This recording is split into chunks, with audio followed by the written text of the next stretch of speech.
আসসালামু আলাইকুম রহমতুল্লাহ।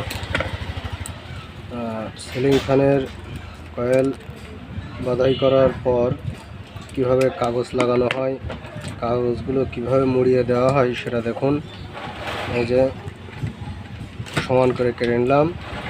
এরপর এই যে চিকন একটা স্ক্রুড্রাইভার, স্টার বা একটা যে কোনো এরকম ধরনের চিকন কিছু নিতে হবে যেন সহজে এর ভিতরে যায়।